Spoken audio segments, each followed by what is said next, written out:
Oh, that's right. Hey all, if you're wondering what's wrong with your screens, don't worry. Rob is still alive, but not here. I am replacing him, hosting for the first time in a very long time. But we're doing a special show. It is the Thursday/Friday show mashed together. I think we'll just go ahead and call it the Gold Diggers since it is your day, Michelle. But I am joined by Michelle, as always, on a Friday. I don't know, it's Friday. Do you have a mimosa? I've never I actually gotten don't. to see you drink one. After this episode, after we record, I do plan to enjoy a mimosa. Kate's family's in town. We're going to go to brunch and have a fun time. But yeah, I'm excited to finally podcast with you without us, yelling at each other for a straight hour. That was the only time we've been on a podcast together was during the Trey Lance debate, whether he would have 4,000 yards or not. That turned out to be an entire waste of an hour of our life since we got to see him play one game. Yeah, One we game should have known quarter. better. No quarterback stays healthy for the 49ers, but I feel like we just jinxed him at that point. That's quite possible, but I'm not taking the blame. So I do have a review, as you Michelle. Said, he will easily hit 4,000 yards. I feel like you're the one that jinxed him. Oh, yes. Okay. Yeah. I guess we're going to yell at each other after all. But... There's going to have to be some of that. But I did go ahead and, try to fill in for stats. I did grab a review, and I think you'll like this one because the last time you recorded with Rob, he gave you a 3-star review that has been changed. All right. It is from I'm going to say it's Oski Bob 101 is how you pronounce it. But it's titled, "Okay, Michelle, you're right." And he said, "Hearing your response to my criticism made me laugh. You're right. I changed my review to 5 stars. Now you only need to root for the Niners in the opener." Oh, well, I'm not doing that, but I do appreciate the change to 5 stars. That makes me very happy. And I love to hear I'm right. Like anytime I get to read that sentence, Michelle, you're right. I'm like, that's a winner. But yeah, I can't. I'll root for them the rest of the season. I can't do it in week 1. I should be pre-gaming brunch. If I had champagne in my house, I would be having one right now. I regret that I didn't go out and buy some. Yeah, that's disappointing, but that's probably confusing for people who are listening to the episode. Someone, a listener wrote in and said that I should be pre-gaming brunch. Yeah, that was a comment. Obviously, I did not say it, but and Michelle's not talking to herself. But we're going to go ahead and start. We're going to jump in first with some comments that were made from this week. It's been, a good 3 days off for this network, so nobody's talked about this on the network. And we're going to start with what Deebo said. Deebo was heavily critical of his past season, and he talked about it in depth during an interview. Would you assess your season last year? Oh, it was awful. It was awful. Awful? Yeah. In what way? Every aspect. Can you expound on that a little bit? Like, you just said every aspect, but did that leave a bitter taste in your mouth? Oh, yeah, for sure. Me and Kyle had a long meeting the other day. We watched tape. We talked about it. We put it behind us. And just going through the tape and just look how sluggish and, like, how bad it looked on tape. Like I said, just reflecting on last offseason, it kind of played a big role in that. And I never put nothing like that back on tape again. Did you feel it as the season was going on, or was it not until you went back and watched it? I was kind of behind the 8 ball a little bit for us, being in my routine that I normally be in for us the offseason, getting ready to play because, like I said, a lot of distractions was going on. But, I kind of felt it, but I was just, trying to will my way to help the team in every aspect possible.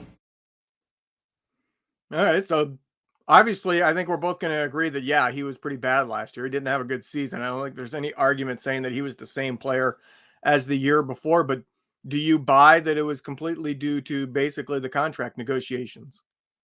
Oh, I don't really agree with that. I think he was dealing with injuries. He did look a little bit heavier too. He did look slower. So maybe it did have to do with the offseason. He wasn't as focused on being the best he could be because he was more focused on getting that contract and that money, and he was frustrated.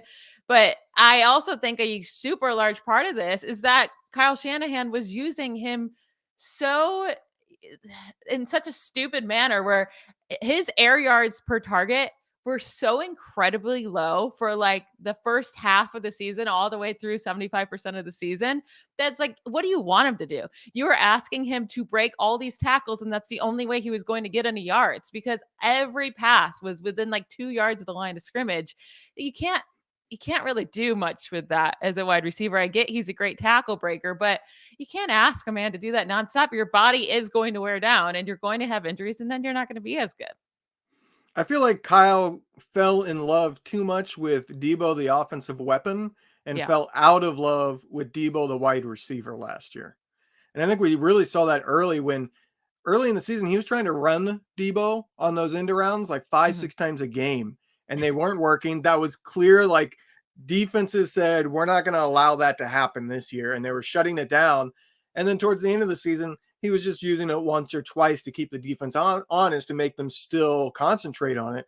But he kind of stopped trying to just get the ball into Deebo's hands and expecting magic to happen, and more was trying to get Deebo in space. And I feel like that was the change, was that he was just trying to give Deebo the ball and then expecting him to do crazy things with it. Whereas he adjusted, and towards the end of the season, and especially in that one playoff game, he was trying to get Deebo the ball in space.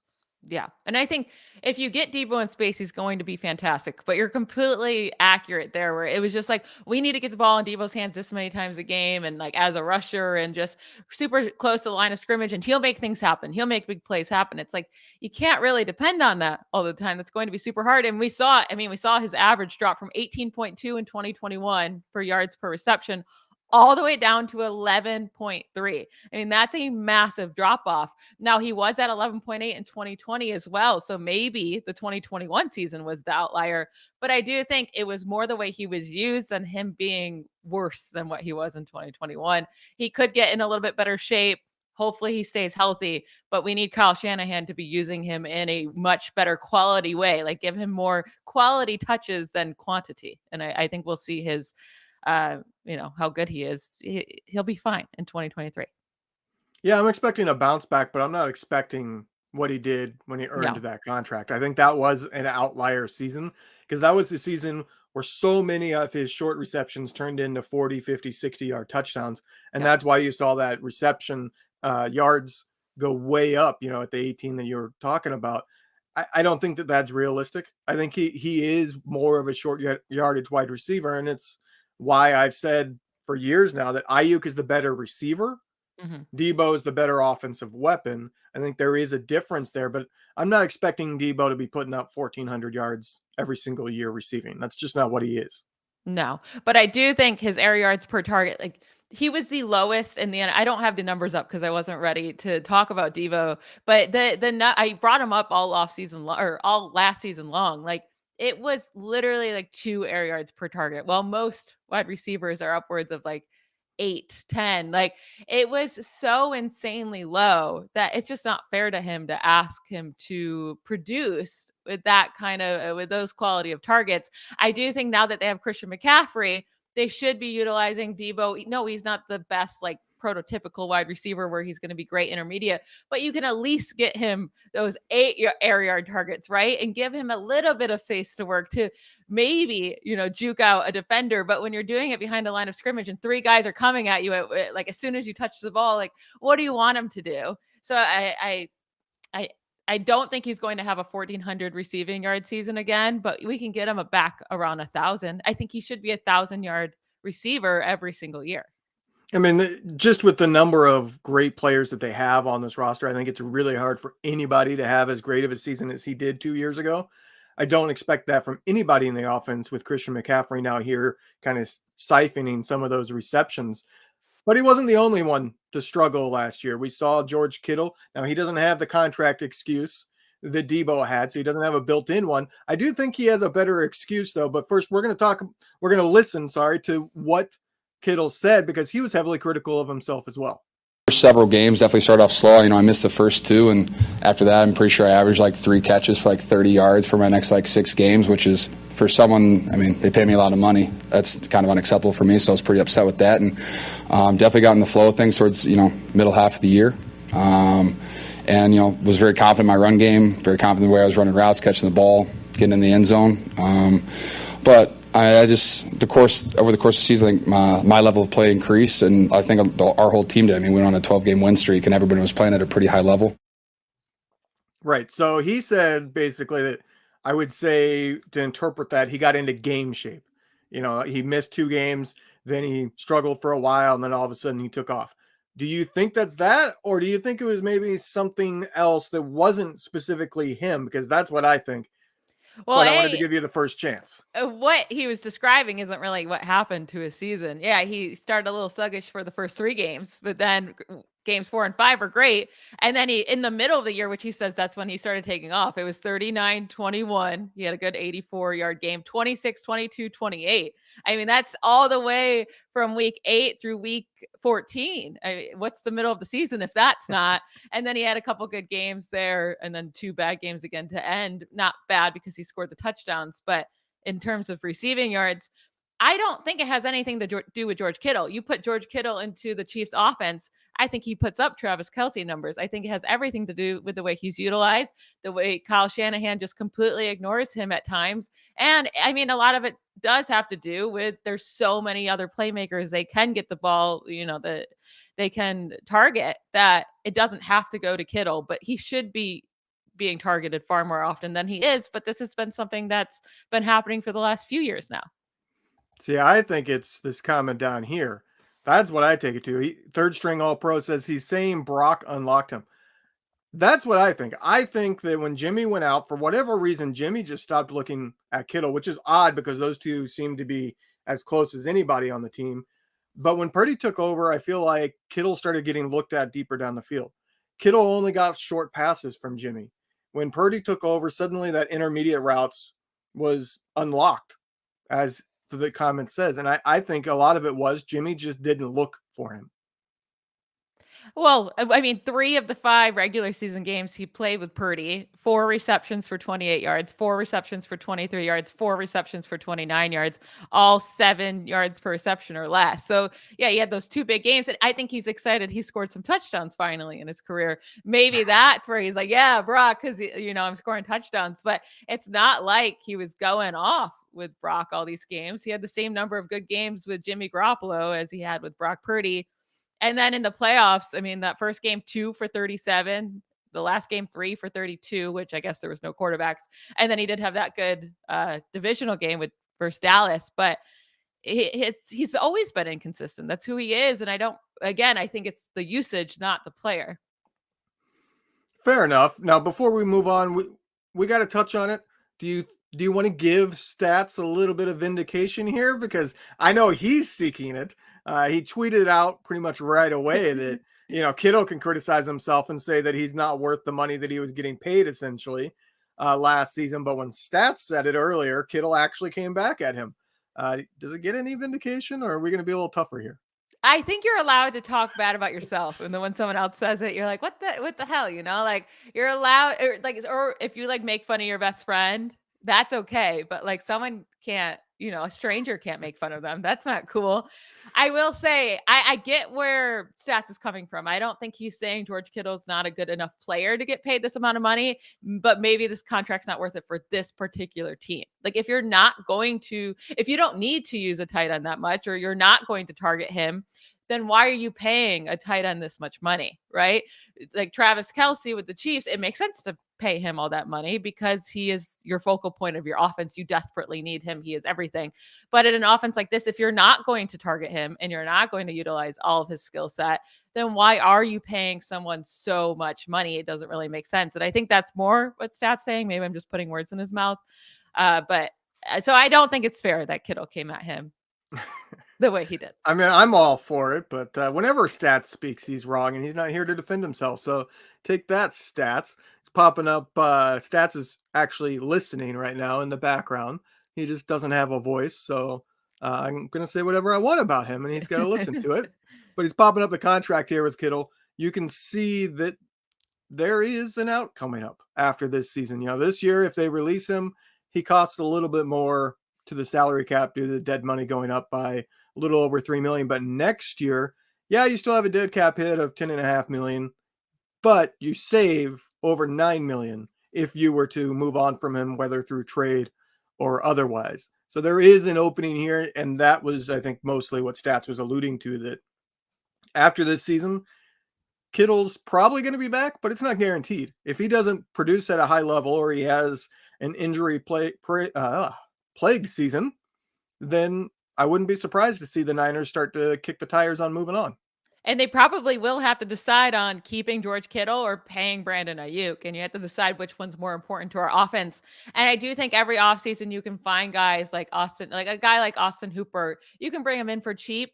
He's not going to be close to the level of what George Kittle gives you. But if you don't need the tight end, like it's not something that you need, that you don't need to target this guy 100 times in your offense, and you're not depending on him to do a bunch of things because you have all the other weapons, then I think going with a guy like Austin Hooper, saving that money and then paying the wide receiver could be the best route for this team. Yeah, there's also the possibility that they move on from Deebo. It's a little bit less lucrative to move on from Deebo than Kittle, but they do save money by moving on from Deebo after the season. It'll be interesting to see if they bring all three back or not. But George was included in a top 5 list of sorts that we wanted to discuss because I reacted to it. I didn't like, this was an ESPN article. Oddly enough, it came from their analytics writer, but there's like no analytics whatsoever in it. So it was kind of odd, but I took issue with it. And I'm going to try to share my screen here so that people can see what I'm talking about, because they listed teams based on their top 5 and they made no distinction for adjusting for whether or not it was a quarterback or a more valuable position. The only thing they adjusted for was the average age, which the Niners are a little bit above average on that, but they weren't like way off. You can see there at 28.4. But you got Nick Bosa, Trent Williams, Christian McCaffrey, George Kittle, and Fred Warner were their top 5, and yet they came in 10th. I took issue with that. Do you take issue with it? I do. I was like, when you first were writing about it, I was like, oh, he's just crying because he's a 49ers fan. But then I went and read it and like I looked at the actual rankings. I didn't realize it was just top 5 guys on each roster. I mean, even if it was the full roster, 10 would be a brutal ranking as well. Like that wouldn't make sense. But I guess like looking at this, every other team ahead of them has a stable franchise quarterback of sorts. I mean, they do have the Dolphins at 4 with Tua. And that's my main issue is the Dolphins. Yeah, like he showed signs of really like greatness last year, like flashes of it. But at the same time, we don't know if he could stay healthy, and we haven't seen it long enough. I guess they're just penalizing them for the quarterback. That's what it feels like. It feels like they didn't do a good enough job of kind of like spelling out their criteria, or they simply didn't think about it hard enough to like really narrow down and say, okay, this is the criteria and we got to stick to it. That's what it feels like to me. But my issue is if you're talking about top 5, okay, Fred Warner, he's the best at his position. Christian McCaffrey, I would say he's probably the best at his position right now, but you could argue maybe he's second or third, but certainly top 3. You also had Trent Williams. He's the best at his position. You had George Kittle. I would say he's second best at his position. And then you had Nick Bosa, who just won defensive MVP. So I think you get to say he's the best at his position. Obviously, somebody like Parsons. Get to say that. TJ Watt. Yeah. Yeah. But certainly he has an argument. He's still top 5. So top 5, not even top 3. You won't even go top 3 for sure. I think you could rank all of these top 5 in pretty much any way you want to, and there could be an argument for it, but I'll put him in that top 5 group. Okay. But point is that they have every single one of their players, other than I would say George Kittle now, because of the way it's gone. Stats is having fun here in the background with that breaking news. It says Michelle's a crazy person for those listening to the podcast. Stats threw up that banner. Listen, Nick Bosa's Defensive Player of the Year season is like one of the worst in a really long time. I mean, that kind of season doesn't normally win Defensive Player of the Year. So that's all I'm going to say. I think Nick Bosa is a top 5 edge in the league right now, but I would not put him 1 or 2. Well, the point is that Stats is coming in for this. What are you doing? Oh, you left. All right. Just came in to shake his head. No, he's disappointed. All right. I like this muted Stats though. That's nice. But the point is that the Niners have 5 players that have an argument for being the best at their position. Put it that way. Kittle, I think that argument's kind of gone by the wayside with the way he's gone the last 2 years and the way Kelsey kind of took off, and even with Tyreek Hill still putting up what he did. But they have somebody like the Dolphins. That was the one I took the main issue with. Tua's not a top 10 quarterback. He is not a top 10 quarterback. And then they had 2 wide receivers. Well, if you have 2 of the same position, it's guaranteed they're not One of them is not the best at their position. And then they obviously had their Armstead at offensive tackle. He's not as good as Williams. So Not even close. It doesn't make sense. There's no like rhyme or reason to this. And they didn't explain well enough, I think, to differentiate. All they say is, oh, yeah, these players are really good. Oh, they also had these people for consideration. They don't go into it. And that's why I feel like this is maybe an article that wasn't thought out well enough to really get a strong criteria. Yeah, I mean, and not also the Bills being there. Like, maybe Josh Allen pushes it so far over. Again, we need to know the criteria. Like, does the Right. quarterback outweigh so much? And Josh Allen and Stephon Diggs maybe push that over. But you have a aging Von Miller coming off a serious injury. You have Tre'Davious White, who hasn't been the same for a few years now, coming off also a serious injury. Matt Milano, like, yeah, he's a good linebacker, but no one's like dying for him to be on their team, right? Like, so that's silly to me. And then you also, when you go to the Jets, it's like, so Aaron Rodgers and Sauce Gardner just like change all of that. Quinnen Williams is a good young defensive tackle, and I am probably the biggest Garrett Wilson supporter here, but there's no way you can say he's one of the best wide receivers. We have no idea. Like, I know he won Offensive Rookie of the Year, but he had just over 1,100 yards. Like, he didn't really do anything insane. Yeah, we have no idea where he lands. And then Elijah Vera Tucker, if he's in your top 5 of your best players, then you shouldn't be ranked 8th. If Elijah Vera Tucker is in your top 5, I'm not saying he's a bad player, but if that's your top 5, then you shouldn't be ahead of the 49ers. That's craziness. Especially with the 49ers, you could have picked multiple other people. Like, you he could even have mentions that in the article. Yeah, like it didn't have to be these guys. They didn't even have Deebo on the list. They didn't have Ayuk. They didn't have Tre'Davious White. They didn't have, well, I don't even know if there would be including Javon Hargrave, since he was, but that should be included, right? He's on the roster now. I think he was mentioned as a possibility. So like, there's so many options you could have had. And with the Jets, you had to go with Elijah Vera Tucker because there's no possible other option for them. It's just, I feel like that there's a certain level that is like, oh, you're Pro Bowl quality.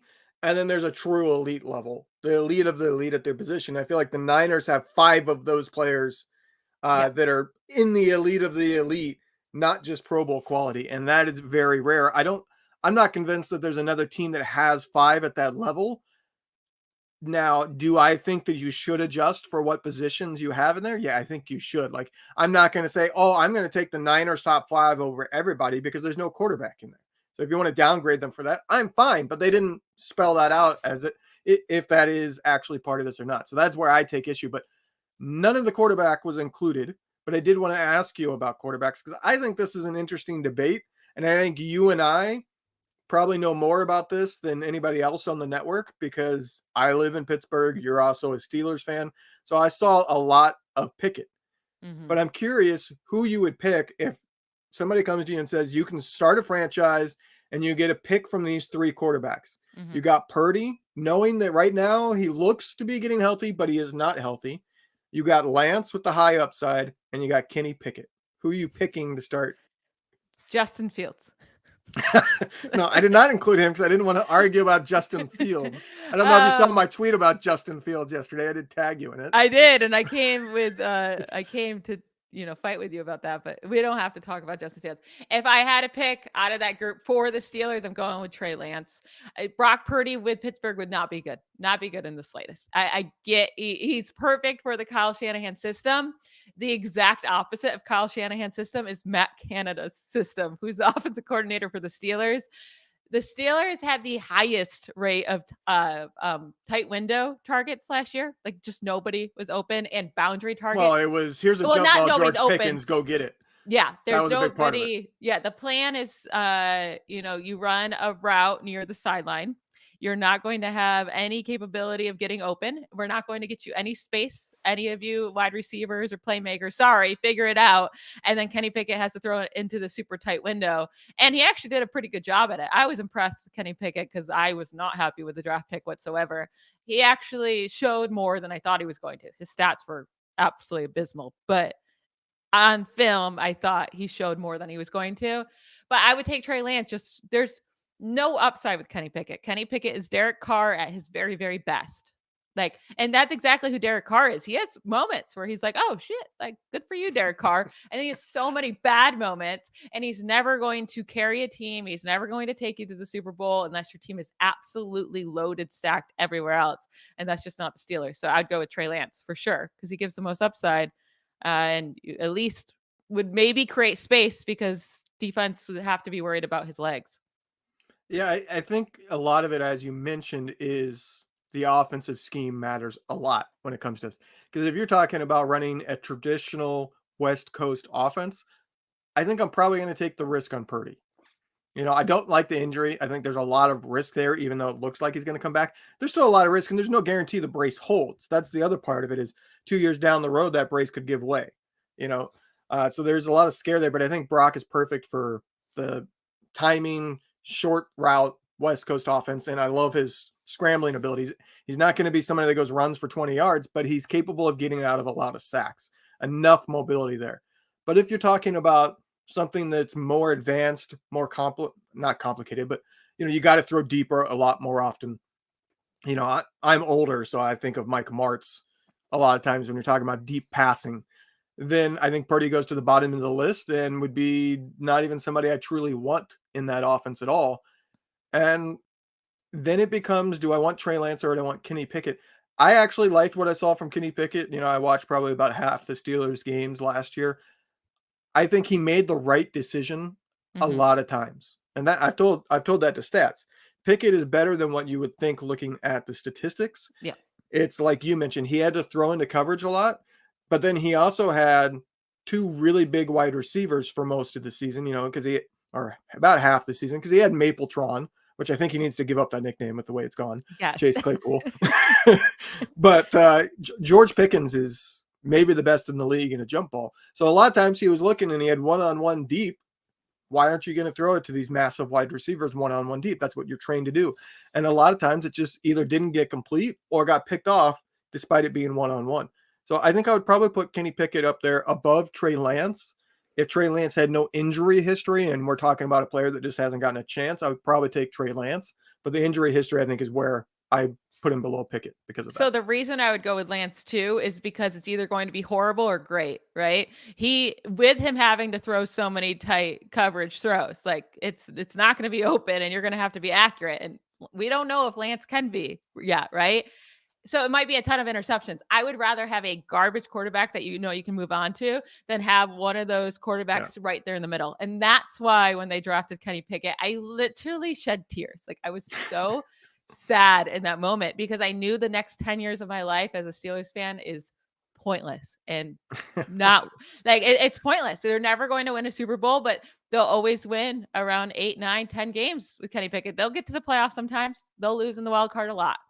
And it's you should be used to that. That's how the last decade has been. Exactly. And that's why I wanted something else to look forward to. But that's exactly what we have again.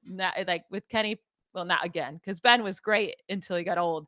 But with Kenny Pickett, it's just Derek Carr. And Derek Carr is my least favorite type of quarterback.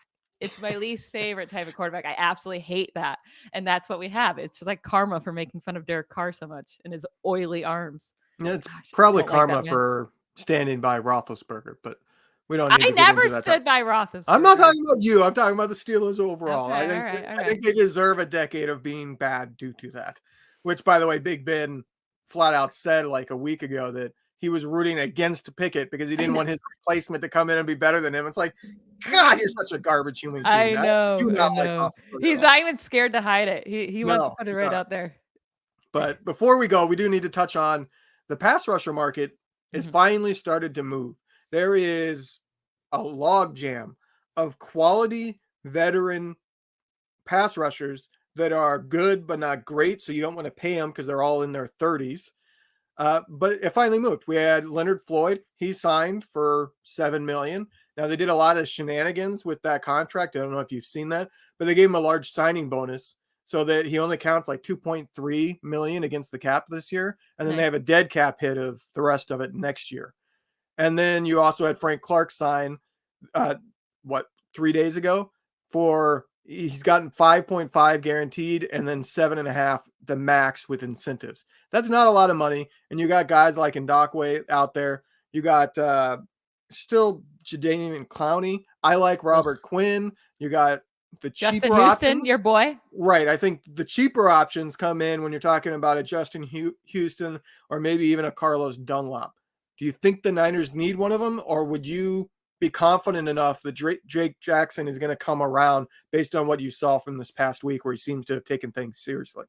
I do think Drake Jackson will be better this year, but I don't think you can put all your eggs in that basket. And they really need, I mean, last year Bosa was the only player with more than 5 sacks. And then you lost the 2 guys that were right behind him, with Ibukam at 5 and Amenahu at 4.5. Those were the next 2 guys in sacks for the 49ers last year, which is really bad in its own way. But then you also lost those guys. You need to bring in depth. And I do think Drake Jackson will take a big step forward. And it's really nice you got Hargrave there in the middle, and he can, cause pressure and get sacks as well. But you need more edge guys, and you need a rotation. And right now, I think they're way too weak at that. I was surprised, like a guy like Marcus Golden was on the market for so long. I know he's not great, but the Steelers stole him, I thought, for 1 year, $3 million. He has multiple seasons with over 10 sacks. Last year was a rough year for him, but like the Cardinals defense was, I don't think anyone was trying on that team, honestly. So I just 2 years ago, he had over 10 sacks. And I'm surprised like the 49ers didn't go with a guy like that. But yeah, right now it pretty much comes down to Justin Houston, who's 34 years old, or Yannick Ngakoue.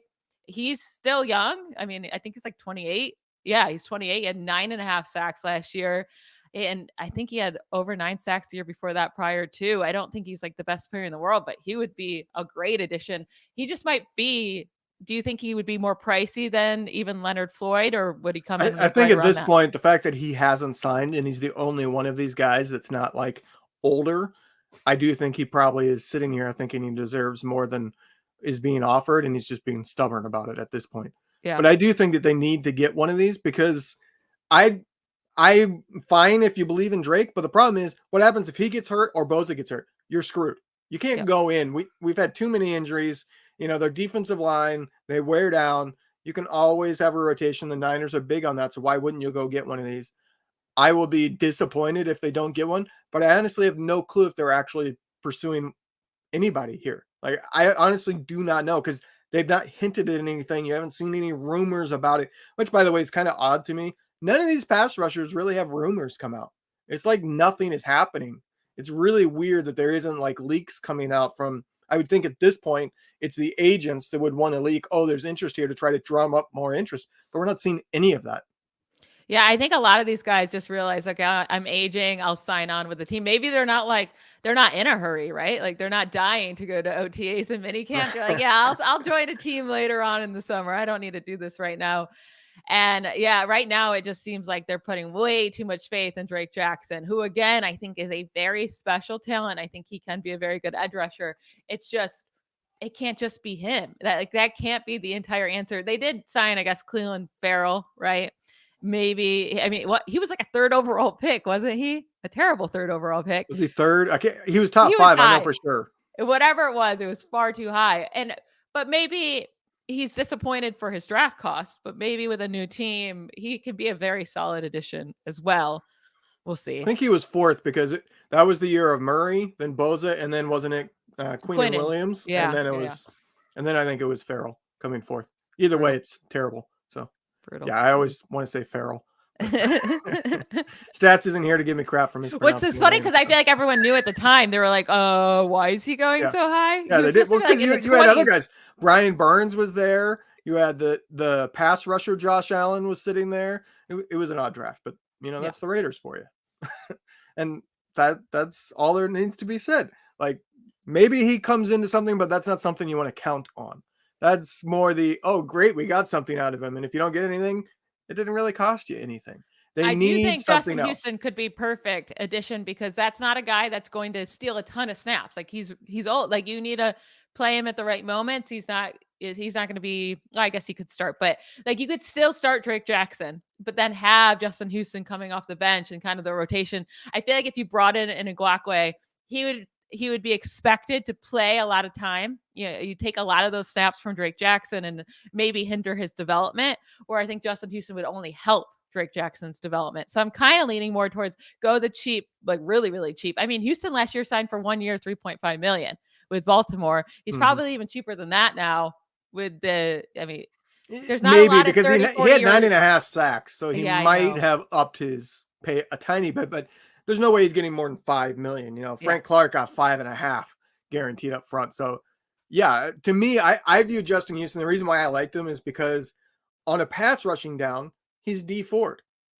He Yeah. is an extreme speed guy that because he gets off the ball so quickly, he's capable of having a little bit of a bull rush too. But I view him as somebody that could fill that D Ford role and play. I think D Ford, the 1 year that he actually played a decent bit, he only played like 320 snaps. So I feel like he could do that. You don't need him to play the 5, 6, 700 snaps. You can have Drake Jackson play that many snaps. Normally you have like 1,000 to 1,100 plays in a season. So you could have Drake Jackson still play like 60% of the snaps, but have Houston come in when it's an obvious passing down, second and 15 or third and longer than 3. You have Houston come in. That's why I liked Houston originally, because I feel like he's somebody that is just a specialist, but he's a specialist at something that's super important. Yeah, I do think that they need to be looking at depth because especially if Nick Bosa goes down. I mean, at that point, the defense is already like, oh, like you're already in trouble, but then you really have nothing there. And last year, the 49ers allowed a 70 completion percentage to opponents when not causing pressure. So it was like a lot of their defense because their secondary is their weak link, right? Ward was a very good addition, but the secondary is definitely the weak link.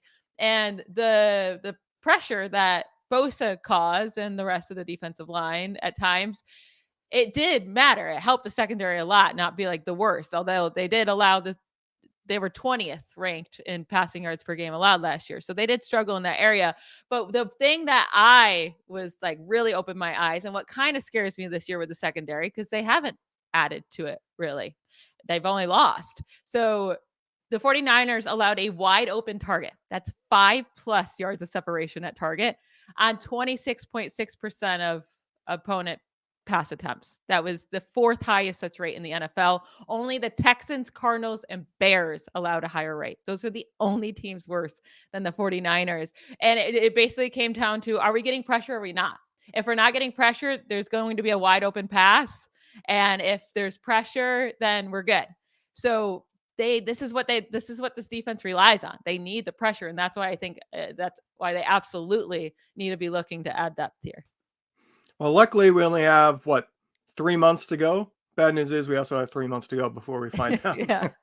Like we're close enough to where it's like, ooh, season's almost here. But in reality, it's like 3 months. And that sounds like a long time when you actually look at the calendar. Almost 3 months to the day. Tomorrow would make 3 months to the day until week 1, where you're not coming all the way back to Pittsburgh because you have a job. I know. Are you guys going to the game week 1? Pittsburgh? Well, you got to stay on stats there because he's I think leaning towards going, but he has not given me the official word yet. You need to go. So you need to go. I feel like it's going to be one of those things that he goes and he's like, yeah, see, this is why I like sitting at home. Because there is like something lost. Like you don't get the in-depth replays. He'll totally be the 80-year-old man that's grumpy about it. Like, oh, I just can't see everything I want to see. And my phone doesn't have good enough service to see the other Are we getting a scores. stats impression? I heard your impression of me a couple weeks ago.